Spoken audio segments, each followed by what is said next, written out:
Welcome back to Winning Law. I'm attorney David Nguyen with offices in Houston, Texas. Today we're going to talk about the TV show, 90 Day Fiance, that airs on TLC. The show allegedly follows real couples that have applied or received a K-1 fiance visa. I'll be the first to admit that when I first watched the show, I found it very entertaining, as I'm sure many of you that click this video think the same. Many of our staff still love the show. However, I'm going to give you 4 reasons why immigration attorneys hate the show. First, any immigration attorney can tell you that the show misrepresents the entire K-1 fiance legal process. Just to get a K-1 fiance visa, you have to do at least 2 things. One is that you have to have met the other person face-to-face within the last 2 years, at least one time. 99% of our clients have met their fiance multiple times during the last 2 years. So it's not like the show where the couple sometimes have never even met each other. Also, the show misrepresents the fact that a K-1 visa requires that both parties sign a letter of intent to marry. This letter tells the government that they intend to get married to each other within 90 days of coming to the US. Season 5, Josh and Ika. Hi, my name is Josh. I'm 43 years old. I have been married, actually 2 times, and neither one of them worked out. Hi, I'm Ike, and I'm 35 years old, and I'm from Philippines. And I'm kind of shy. It's kind of awkward. She's my perfect match, my soulmate, my 3rd time's a charm, you know. I'm the kind of girl who loves to party, to go out. They already had doubts about their marriage. Josh had a vasectomy, and Ika wanted to have children, and she wanted that to be medically reversed.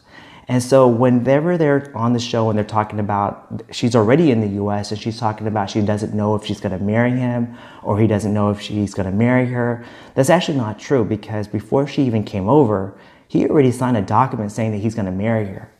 Second, in my opinion, the show picks some very interesting and questionable people to represent foreign nationals in other countries.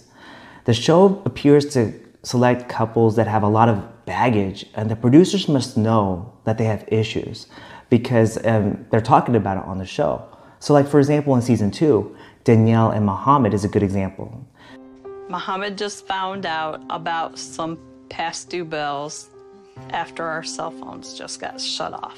Now that he knows how bad my financial problems are, I'm afraid he'll want to leave to go back to Tunisia. If you will keep doing like this, sure I will leave. But I'm afraid. Why? If we don't figure this out, that you're gonna leave. I lost my job. I can find another one. I don't believe that. After Muhammad came to the US, Danielle told him that she lied about having a job, she lied about her financial situation, she lied about her criminal history, she lied about her medical conditions. I'm pretty sure the show knew at least some of this stuff before they agreed to cast him on the show. Third, the show creates unnecessary drama and appears to egg on its clients. Do you remember Mark and Nikki from season 3?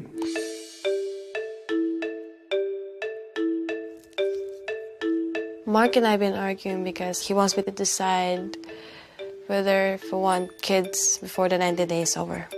You have to figure out what you have in common. I'm somewhat Filipino. There we go. Nice. What do you like about him? Are you marrying your best friend? I'm marrying a weird guy. She's marrying my dad. I'm marrying her dad, I mean. Sorry. I mean, he is weird, yeah. But I love him. Wow. Okay. 3, Nikki knew, before she came to the US that Mark didn't want to have any more children. And once she came to the US, the producers seemed to show a lot of clips of her talking about wanting to have children and having doubts about the marriage. I think a lot of this was egged on because if you knew a person didn't want to have children, you agreed to marry them, you came to the US, most likely you're not going to talk about children so much unless someone asks you about it. I'm not sure if you noticed, but Mark and Nikki even sued TLC, and I'm going to quote, for broken promises, including that the show was a documentary, not scripted, filmed as it happened, and you are not forced to do or say anything. Finally, I feel like the show is staged. A good example of this is in season 6 with Kalani and Asuelu. Hello, over here, over here, over here. My name is Asuelu. I'm from Samoa and I'm 23 years old. Can you back? Because I need to... What is happening? To do some little bit extra dance. Lord Jesus, please no.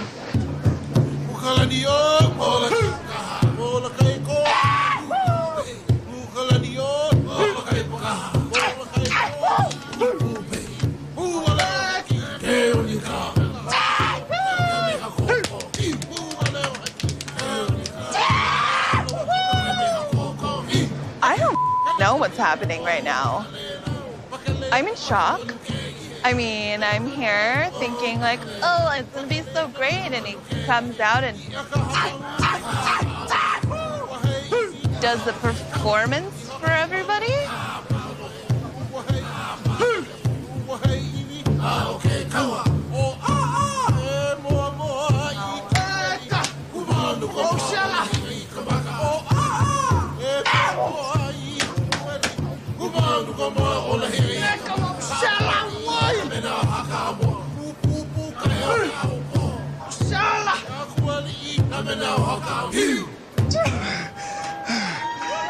If things don't work out with her, let me know. When Asuelu came to the United States to visit Kalani, he came out and he took off his shirt and he started grunting, he started dancing in front of hundreds of people.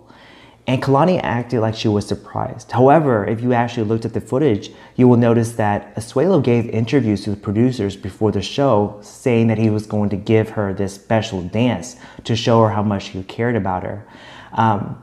And watching season 6, Asuelu, he's a nice guy, but he doesn't seem like he came up with the idea himself, if you know what I mean. So I'm thinking that the producers may have suggested that he give her this dance just to boost ratings. Hopefully today you have learned that the 90 Day Fiancé, although the show is very entertaining, it really doesn't represent the majority of K1 visa holders.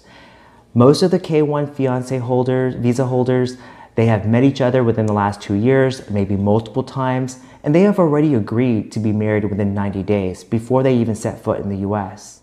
Thank you for watching Winning Law. I'm attorney David Nguyen, and hopefully today you learned about the truth behind the 90 Day Fiancé show on TLC. If you like this video, please give it a thumbs up icon below, and if you want to be alerted to new videos, please click on the bell icon. And if you have gone through the K1 Fiancé visa process, or if there's something about the show that you want more information about, feel free to leave a comment in the description area below. And again, thank you for watching Winning Law, and today we hope that we have made immigration easy to understand. At David Nguyen's Law Office, we are here to help you. We bring families together through immigration. And on the other hand, we help you find solutions. All your legal needs in the hands of people who care, who are there for you. We'll take care of your loved ones at the Law Office of David